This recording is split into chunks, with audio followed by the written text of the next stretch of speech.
Hola, vamos a comenzar a hablar ahora acerca del formalismo hamiltoniano, que es una parte muy importante de la mecánica analítica y en cierto sentido podríamos decir que es algo más útil que la formulación lagrangiana en varios sentidos. Uno de ellos es el hecho de que a través de la formulación hamiltoniana uno puede establecer una conexión bastante simple entre la mecánica clásica y la mecánica cuántica, lo cual es de enorme utilidad.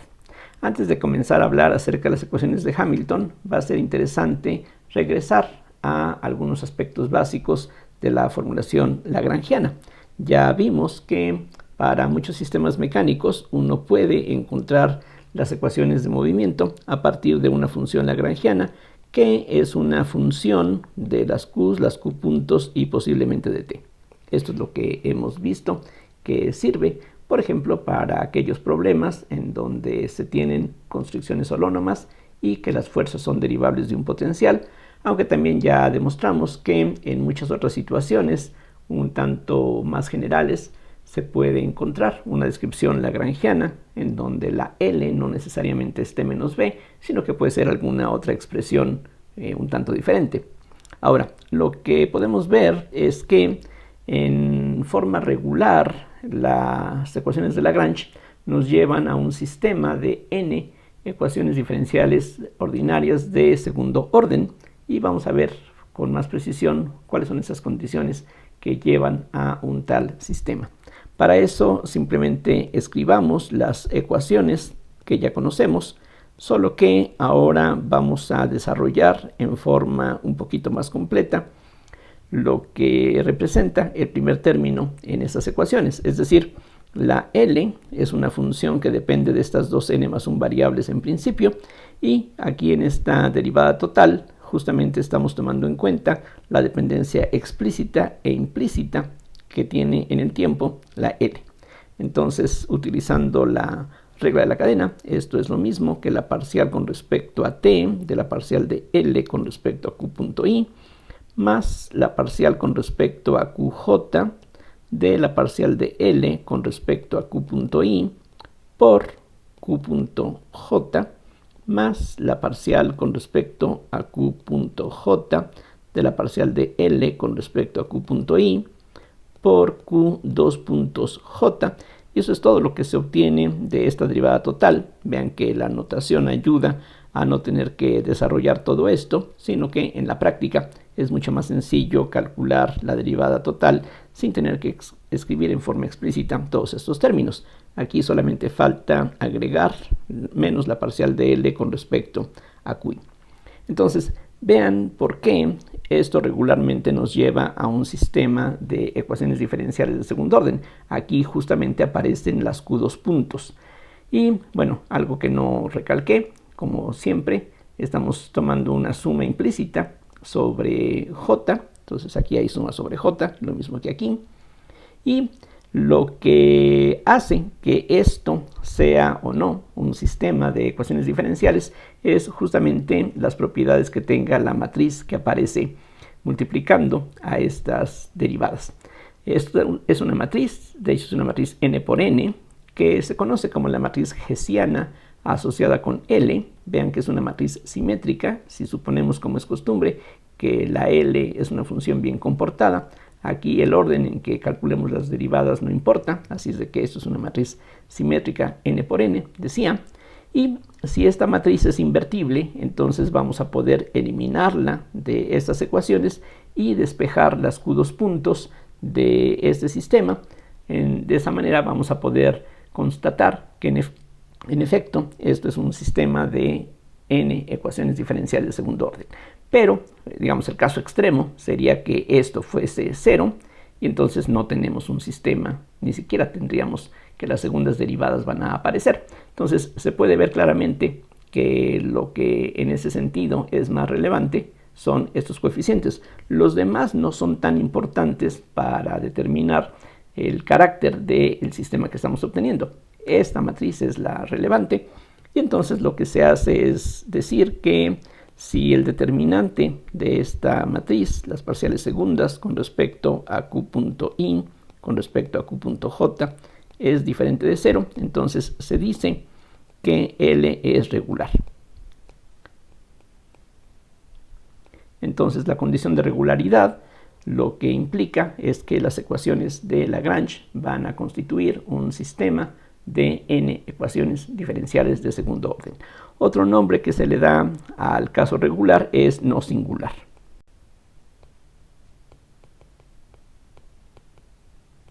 Hasta ahora esta clasificación no había sido necesaria porque en los ejemplos que uno obtiene en la mecánica normalmente, si estamos hablando de sistemas mecánicos justamente, pues difícilmente van a ser no regulares o singulares.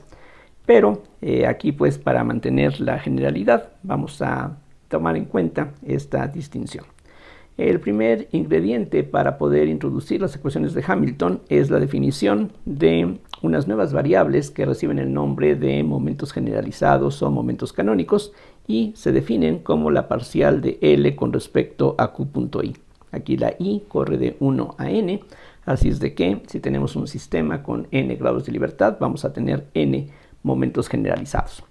Estas PIs de entrada, como son las parciales de la L con respecto a las Q.i, y la L depende de estas dos n más 1 variables, lo mismo va a pasar con las P's en principio. Y bajo esta condición de que la lagrangiana sea regular, esta definición va a ser invertible. Va a ser posible que las Q puntos las podamos escribir en función de las P's. Así es que en lo sucesivo, cuando pensemos en una lagrangiana regular, vamos a tener entonces esa posibilidad. El siguiente paso es notar que si uno calcula la diferencial total de la L, y esto es algo independiente de las ecuaciones de Lagrange por ahora o del papel que puede tener esta lagrangiana. Lo que vamos a hacer ahora es simplemente pasos que tienen que ver con el cálculo diferencial en varias variables y nada más. El hecho de que la L en principio dependa de estas dos n más 1 variables significa que su diferencial total se puede calcular como la parcial de L con respecto a QI por dQi más la parcial de L con respecto a Q.i por dQ.i más la parcial de L con respecto a T por dt. Esto es una identidad que, repito, es esencialmente lo que en ocasiones se llama la definición de la diferencial total de una función de varias variables. Ahora simplemente recordamos la definición de la P y entonces esto se puede escribir como la parcial de L con respecto a QI por dQi más PI por dQ.i. Aquí recuerden, los índices repetidos indican suma. Y ahora lo que va a ser conveniente es escribir esta suma de productos de esta otra forma, como la diferencial de la suma de estos productos de funciones. Y hay que quitar lo que estaría de más, y lo que está de más es la Q.i por dpi. Entonces, tomando en cuenta esa que también sería una identidad, lo que podemos ver es que entonces la diferencial de pi Q.i menos L, es decir, pasamos este término y este a un mismo lado de la ecuación, entonces lo que queda sería menos la parcial de L con respecto a QI por dQi, tendríamos también más Q.i por dpi y finalmente menos la parcial de L con respecto a T por dt.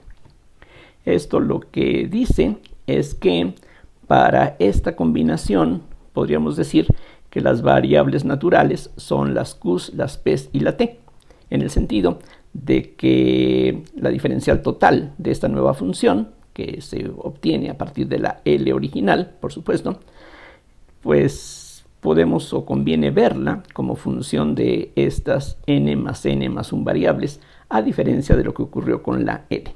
A esta combinación se le conoce como la función hamiltoniana y se representa con la letra H mayúscula. Entonces lo que estamos viendo es que como una identidad la diferencial total de la H sería esto y en principio de su definición la H, vean ustedes cómo está formada a partir de estas expresiones, sería una función que depende de las mismas variables que la L, pero en el caso de una lagrangiana regular, entonces podemos eliminar las Q puntos. Ya mencionaba que si la L es regular, estas definiciones se pueden invertir y uno puede eliminar las variables q punto y ponerlo todo en función de las p's, es decir, las q puntos donde quiera que estén se van a poder eliminar y poner en función de las p's y posiblemente de las q's y de t. Entonces, para el caso de una lagrangiana regular, entonces si L es regular, H se puede expresar como función de las variables q, p y t. Nuevamente son dos n más 1 variables, pero ya no el mismo conjunto que importaba en la lagrangiana. Ahora son otras variables distintas. Y en ese caso, lo que tendríamos es que la diferencial de h, igual que pasó unos renglones arriba con la diferencial total de la L, si la h es una función de estas dos n más 1 variables, su diferencial total sería la parcial de h con respecto a qi por dqi, nuevamente con suma sobre i, más la parcial de h con respecto a pi por dpi, más la parcial de h con respecto a t por dt. Entonces, comparando esta expresión con esta, si estamos suponiendo que estas variables sustituyen a las q puntos y t, entonces estas dos n más 1 variables tienen que ser independientes entre sí en la misma forma que las q puntos y t eran independientes entre sí como un ingrediente esencial en el formalismo lagrangiano. Entonces, esa independencia que era relevante en el caso lagrangiano de las q puntos y t, ahora va a estar sustituida por la independencia que estas dos n más 1 variables van a tener. Y esa independencia entonces implica que si dh se puede calcular así y también de esta forma, entonces es necesario que coeficiente a coeficiente estas expresiones coincidan. De esa forma, lo que uno obtiene son las identidades siguientes, que la parcial de h con respecto a qi tiene que ser igual a menos la parcial de L con respecto a qi, que es lo que viene de comparar los coeficientes de cada dqi. Aquí en realidad estas igualdades son n igualdades, la i corre de 1 a n. Tenemos también, en forma similar, que la q.i es igual a la parcial de h con respecto a pi, y finalmente que la parcial de L con respecto a t es menos la parcial de h con respecto a t. Aquí hay que recalcar que estas relaciones que hemos establecido son identidades y que hay que tener mucho cuidado con lo que estas relaciones dicen, y tiene que ver simplemente de nuevo con reglas básicas del cálculo diferencial. Entonces, ¿de qué estoy hablando? Bueno, por ejemplo, aquí no sería válido pasar este término al lado izquierdo y juntar las dos derivadas en uno. Lo mismo aquí, no se puede pasar este término a la izquierda y escribir todo esto como la parcial con respecto a qi de h más L. La razón es que precisamente en esta expresión h se supone que se expresa como función de estas variables, y lo que esta derivada significa es que estamos derivando con respecto a una de las q's manteniendo las demás constantes. En cambio, en esta derivada, como la L originalmente se consideraba una función de las q puntos y t, cuando derivamos la L con respecto a las q's, estamos manteniendo las demás variables de este conjunto constantes. Entonces, no podemos reunir estas derivadas porque lo que se mantiene aquí constante no es lo mismo que se mantiene aquí constante. Y exactamente lo mismo ocurre en este otro caso. Aquí estamos derivando con respecto a la t, que es parte de este conjunto. Cuando derivamos con respecto a la t, aquí se sobreentiende, la notación tendría que sugerirlo, se sobreentiende que las variables q y q puntos se mantienen constantes, mientras que aquí, donde estamos pensando que h está expresada como función de estas variables, se supone que en esta derivada lo que se mantiene constante son las q y las p. Entonces son cosas diferentes que simplemente se expresan de una manera similar, pero en algunas ocasiones sería conveniente hacer pues la aclaración, recalcar esa diferencia. En la termodinámica se suele utilizar una notación en donde uno agrega paréntesis a las derivadas parciales e indica explícitamente cuáles variables se mantienen constantes. Aquí podríamos hacerlo, convendría hacerlo. Aquí esa última derivada, por ejemplo, sería con q's y p's constantes, mientras que esta derivada es con q's y q puntos constantes. Entonces, por esa razón no se pueden reunir, y algo similar ocurre aquí. Entonces, simplemente regreso a lo que decía. Esto que está aquí son identidades, o sea, dada cualquier función que puede tener o no relación con un problema mecánico, simplemente si la L es regular, y para que sea regular lo único que se necesita es que el determinante de la matriz hessiana sea diferente de 0, y eso puede ocurrir o no para un sistema mecánico o para otra cosa. Y entonces tenemos una forma de establecer las propiedades que tiene esta H de esta manera. Ahora, uno puede ver, particularmente en los ejemplos concretos, que estas fórmulas en donde las Q puntos se obtienen a partir de las derivadas del H, esto es el análogo, el equivalente, es la versión inversa de la definición de las P's que dimos previamente. En este caso original, las P's están determinadas por las derivadas de la L con respecto a las Q puntos, mientras que aquí las Q puntos, vean que los papeles se invierten, las P's se obtienen derivando con respecto a los Q puntos, aquí las Q puntos se obtienen derivando con respecto a las P's, mientras que estas relaciones dan las P's en función de Q, Q punto y T, esto da la Q punto en función de Q, P y T. Entonces, si todo anda bien, si L es regular, unas ecuaciones y las otras dicen exactamente lo mismo, simplemente representan la relación inversa una de la otra. Bien, ahora, si finalmente suponemos que esta L es la función lagrangiana, digamos, de un sistema mecánico que va a llevarnos a las ecuaciones de movimiento, entonces podemos ver esas ecuaciones de movimiento a que se traducen en términos de esta nueva función, que es la función hamiltoniana. Entonces, en esta parte final, lo que tenemos es esto, que si 0 es igual a dn de t de la parcial de L con respecto a Q punto I menos la parcial de L con respecto a QI, entonces lo que va a ocurrir, vean ustedes que aquí se puede identificar dos cosas. Por un lado, la parcial de L con respecto a Q punto I es lo que hemos llamado los momentos generalizados. Entonces esto sería precisamente la derivada con respecto al tiempo de las P's, que simplemente vamos a indicar de esta forma. Y eso entonces sería la parcial de L con respecto a QI, pero la parcial de L con respecto a QI es menos la parcial de H con respecto a QI, de acuerdo con las identidades que establecimos antes. Por otro lado, las Q puntos directamente están dadas de esta forma, y entonces lo que tenemos es un sistema de ecuaciones que nos dicen cuánto valen las derivadas de las Q's y de las P's en función de esas mismas variables. Aquí simplemente escribo de nuevo la ecuación que teníamos antes para que aquí veamos todo el conjunto de las ecuaciones que se denominan ecuaciones de Hamilton de una manera completa. H, insisto, estamos suponiendo que se expresaría como función de Q's, P's y T's, de tal forma que estas derivadas son funciones de esas dos n más 1 variables, y por lo tanto aquí tenemos n ecuaciones, otras n ecuaciones, donde las primeras derivadas de las Q's y de las P's están expresadas en función de Q's, P's y T's. Entonces esto claramente y de manera explícita representan un sistema de ecuaciones de primer orden.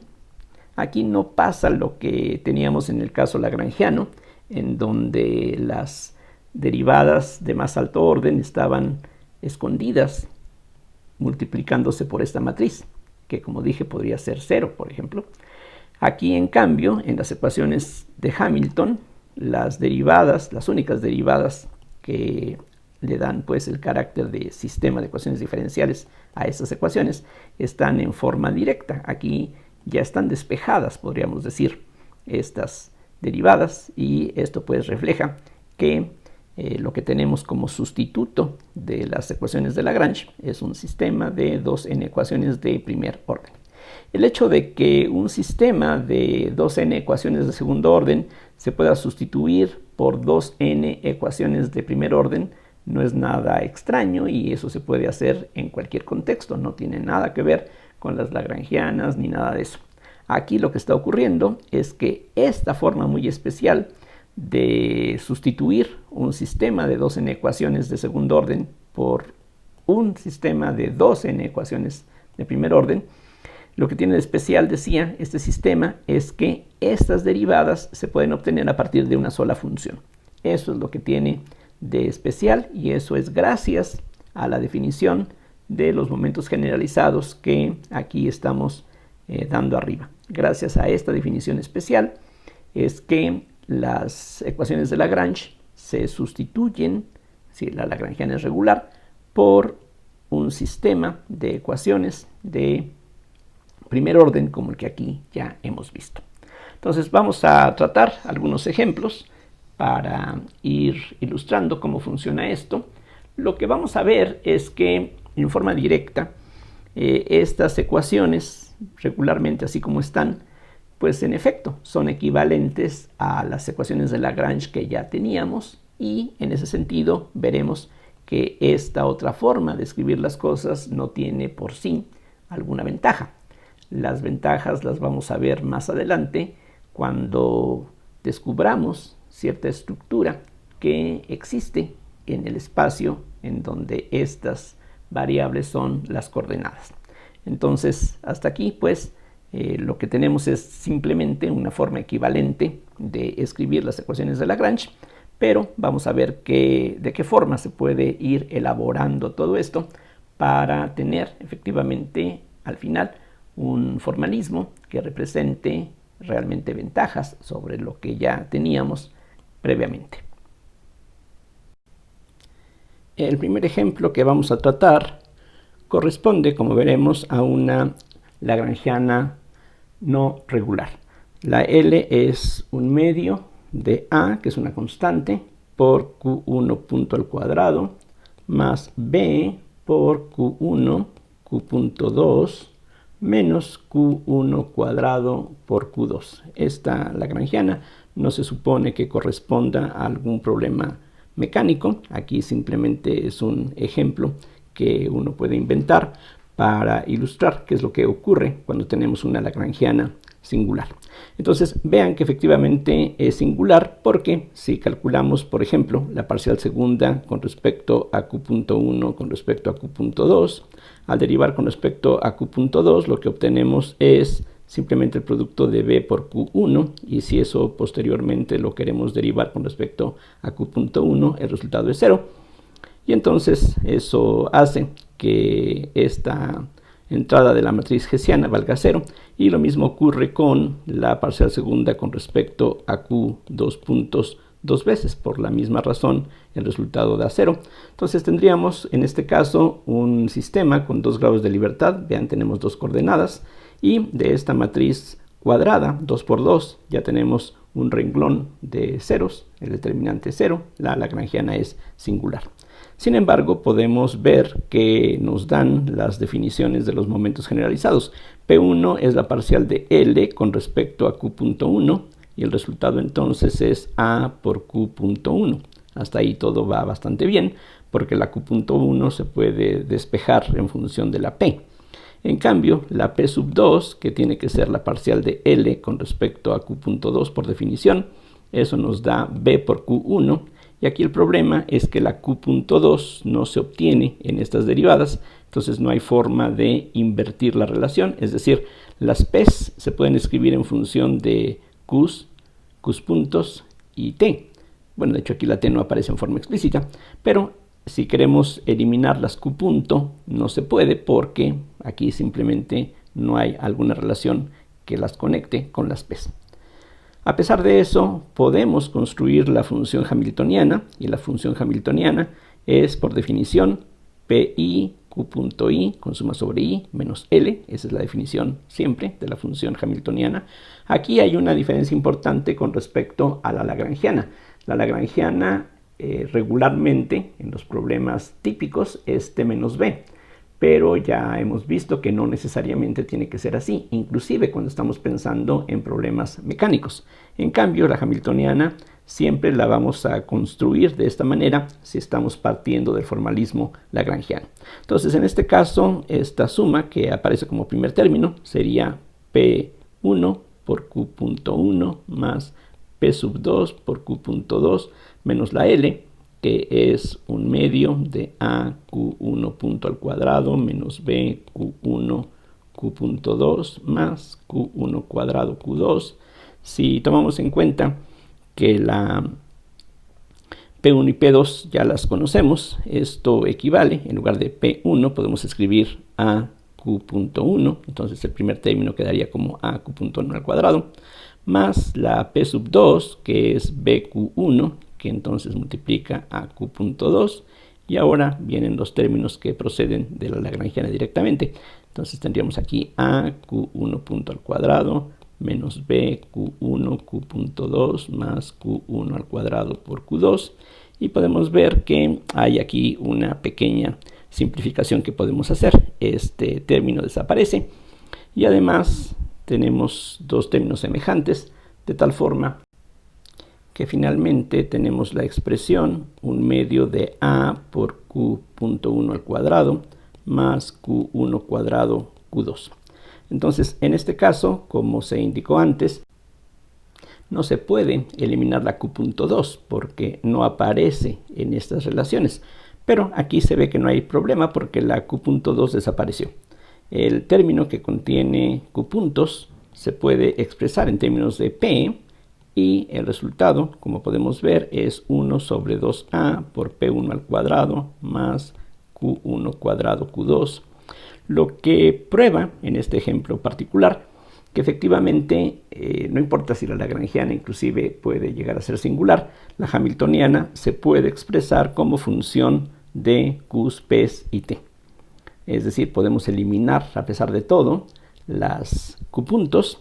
Aquí parte del problema es que en este caso las variables Qs, Ps y T no son independientes entre sí. De hecho, aquí lo podemos ver muy claramente. Esas variables, las Qs y las Ps, no son independientes. Recordemos que en el formalismo lagrangiano era esencial que pudiésemos tratar a las Qs y a las Q puntos como independientes. Aquí ahora, en el formalismo hamiltoniano, el papel de las Q puntos en cierto sentido va a tomarlo las Ps, pero aquí el problema es que en este ejemplo, precisamente por tratarse de una lagrangiana singular, resulta que las Qs y las Ps no son independientes, y aquí se ve en forma explícita. Este hecho hace que aunque la h se puede expresar efectivamente como función de Qs y Ps, no se puede expresar de una forma única en términos de ellas. Por ejemplo, en este caso podemos ver que la variable Q1, que aquí aparece, se puede expresar en términos de P sub 2. Entonces, esta expresión que tenemos aquí también se puede expresar como 1 sobre 2A por P1 al cuadrado, y en lugar de la Q1 que aparece aquí, podemos escribir P sub 2 al cuadrado, finalmente, sobre B cuadrada. Y esta es solamente una de la infinidad de expresiones que podemos escribir alternativamente. Y también podemos ver que algunas cosas que necesitábamos previamente ahora dejan de tener sentido. Por ejemplo, aquí cuando derivamos parcialmente, como se recalcó antes, al derivar variamos una de las coordenadas manteniendo fijos los P's y las demás Q's, y aquí en forma similar mantenemos fijas las Q's y las demás P's. Pero si las P's y las Q's son se están traslapando, como en este caso, pues no tendrían ningún sentido el derivar, por ejemplo, con respecto a Q1, manteniendo las P's constantes, si precisamente una de las P's es la Q1. En fin, este ejemplo pues es simplemente para ilustrar las complicaciones que surgen cuando estamos tratando con una lagrangiana singular. Ahora, uno podría pensar que estas lagrangianas singulares son algo definitivamente muy raro, por lo menos para sistemas como los que estamos tratando en este curso. Pero uno puede ver ejemplos básicos en donde se encuentran también lagrangianas singulares. Por ejemplo, si estamos hablando del plano cartesiano y pensamos en la longitud de una curva que une dos puntos, ya sabemos que esa longitud se puede expresar mediante una integral de esta forma. Aquí vamos a suponer que T1 y T2 son los valores del parámetro de la curva correspondientes al punto inicial y final. Entonces la longitud de esta curva se puede calcular de esta manera. Todo esto es conocido de cálculo. Entonces esta sería la longitud. Voy a llamarle L con esta L para que no se confunda con la lagrangiana. Esta función que se encuentra dentro de la integral es lo que tomaría el papel de la lagrangiana, que en este caso sería función en principio de x, y, x punto, y punto, y podría ser función de t, aunque en este caso no lo es en forma explícita.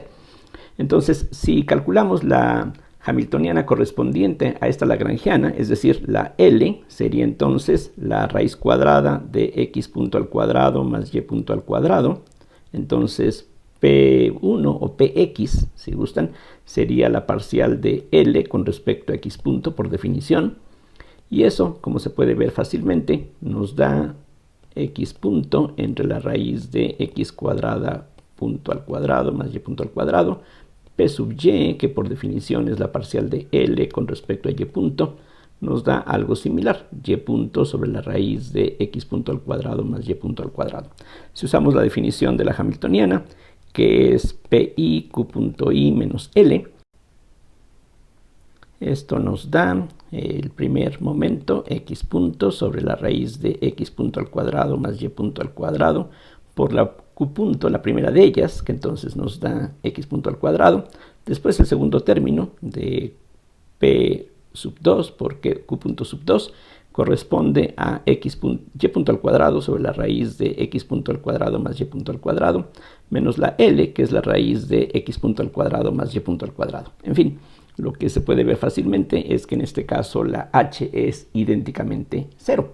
Entonces podemos tener problemas como este, que pues parecieran bastante simples, inocentes, y pues no es tan difícil fuera del contexto de la mecánica el encontrar lagrangianas que sean singulares. Vamos a ver para terminar un ejemplo en donde se ve que la sustitución del formalismo lagrangiano por el hamiltoniano no necesariamente significa una simplificación de las ecuaciones. Vamos a tomar un caso extremadamente simple. Ahora vamos a analizar un oscilador armónico en una sola dimensión. Entonces piensen ustedes en un cuerpo de masa m que está unido a un resorte de rigidez k. No hay fricción. La lagrangiana, entonces, si aquí medimos la x a partir de la posición de equilibrio, la lagrangiana entonces se puede escribir así. La energía cinética sería m sobre 2 por x punto al cuadrado, y la energía potencial es, para el caso de un resorte ideal, 1/2 de k por x cuadrada. Entonces, la única componente, el único momento generalizado que tenemos en este caso es, aquí ni siquiera es necesario agregar algún subíndice, por definición sería la derivada de L con respecto a x punto, y eso vean que nos da mx punto, es decir, el momento lineal que conocemos en la mecánica elemental. Esta es la razón por la que a las P se les llama momentos generalizados. En otros casos pueden corresponder a otras expresiones que no son precisamente las componentes del momento lineal, pero en cierto sentido estas P generalizan esta idea. Bueno, entonces lo que tendríamos en este caso es que la hamiltoniana no es 0, aquí la lagrangiana es regular. Vean que de hecho la única q punto que tenemos, que es la x punto, se puede expresar en función de la p. Entonces aquí la relación se puede invertir. La h sería por definición la única p que tenemos por la única q punto que tenemos menos la l. O sea que como la p es mx punto, tendríamos mx punto al cuadrado. A eso hay que restarle la lagrangiana. Eso nos da m sobre 2 x punto cuadrado más 1/2 de k x cuadrada. Y simplificando, lo que nos queda es m sobre 2 x punto cuadrada más 1/2 de k x cuadrada. En este ejemplo, que es algo bastante típico, La lagrangiana es T menos B, cinética menos potencial, y la hamiltoniana resulta ser cinética más potencial. Es decir, aquí la H corresponde básicamente a la energía total, pero aquí falta un paso más. Lo que conviene hacer es expresar la H en función de P y Q. Las Q puntos aquí no son lo ideal. Entonces, recordando la relación que hay entre la P y la X punto, esto se puede escribir también como P cuadrada sobre 2M más 1 medio de KX cuadrada.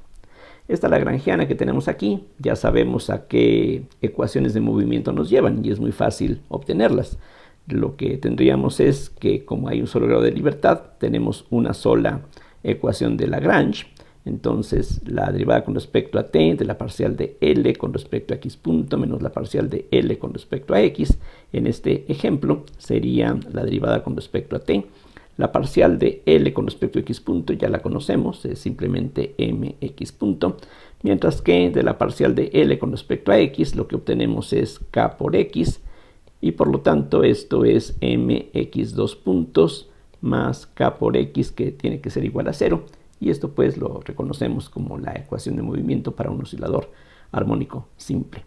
Si ahora utilizamos las ecuaciones de Hamilton, lo que tenemos, como se puede ver, es que por una parte la Q punto es la parcial de H con respecto a P, y la parcial de H con respecto a P se calcula fácilmente, es P sobre M, y aquí se puede ver lo que ya se señaló antes, la definición del momento generalizado, que nos permite expresar esta nueva variable en términos de Q, Q punto y T. Esto tiene como inversa la relación que se obtiene de esta fórmula, que como veíamos antes es una identidad que viene de la definición de la H. Entonces vean que esta expresión aquí, recordemos, la Q punto no es otra cosa más que la X punto. La única coordenada que tenemos se llama X. Entonces esta relación es totalmente idéntica a la que teníamos aquí originalmente. La otra ecuación de Hamilton que tenemos es esta, P punto igual a menos la parcial de H con respecto a Q, que en este caso es la X, y se ve fácilmente que si derivamos la H con respecto a X manteniendo P constante, el resultado simplemente es K por X, entonces aquí queda menos K por X, y por lo tanto, mientras que en el contexto de la mecánica lagrangiana, la ecuación de movimiento es esta ecuación de segundo orden. En el caso del formalismo hamiltoniano, lo que tenemos es un sistema de dos ecuaciones de primer orden. Por una parte, x punto es p sobre m y por otro lado, p punto es menos kx. Entonces sí, efectivamente estamos sustituyendo una ecuación de segundo orden por dos ecuaciones de primer orden, lo cual en este caso no es una gran ventaja porque ninguna de estas dos ecuaciones se puede resolver de inmediato debido a que la derivada de x depende de p y la derivada de p depende de x. La forma en que normalmente uno resuelve estas ecuaciones consiste en elevar el orden de esas ecuaciones justamente. Por ejemplo, de la primera de las ecuaciones que tenemos aquí, si derivamos con respecto al tiempo nuevamente, lo que obtenemos es x2 puntos igual a p punto sobre m, pero p punto ya sabemos que es menos kx, y entonces se obtiene menos kx sobre m, que como ustedes pueden ver es exactamente lo mismo que dice esta ecuación que obtuvimos de las ecuaciones de Lagrange. Aquí tendríamos una alternativa, también podríamos hallar primero una ecuación desacoplada para la p. Vean que si derivamos con respecto al tiempo la segunda ecuación, lo que se obtiene es que p2 puntos es igual a menos k por x punto, y si ahora hacemos uso de la primera de las ecuaciones de Hamilton que aquí teníamos, entonces el resultado es menos k sobre m por p, que de hecho tiene la misma forma que la ecuación que habíamos obtenido para la x.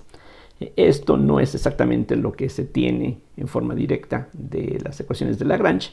De hecho, esto más bien corresponde a lo que se obtiene de derivar con respecto al tiempo esta ecuación, tomando en cuenta que la p es esencialmente la velocidad multiplicada por la masa. De hecho, eso es. Entonces, bueno, en fin, el punto es que estas ecuaciones que están acopladas se pueden desacoplar, pero al desacoplarlas uno tiene frecuentemente que usar este truco de elevar el orden de las ecuaciones, y en ese sentido pues no hay ninguna ganancia. Tenemos exactamente lo mismo que teníamos antes, vean ustedes, con la molestia adicional de tener que calcular la h y encontrar un par de ecuaciones que no nos llevan más allá de lo que aquí teníamos de una forma bastante más directa. Como decía antes, las ventajas del formalismo hamiltoniano van a poderse apreciar más adelante. Aquí todavía esta sustitución de una ecuación o un sistema de ecuaciones de segundo orden por otro sistema de ecuaciones de primer orden en sí no es lo que hace valioso al formalismo hamiltoniano, sino que ya iremos viendo en las siguientes lecciones qué es lo que hace que este formalismo represente efectivamente una ventaja, una mejora dentro del formalismo de la mecánica analítica.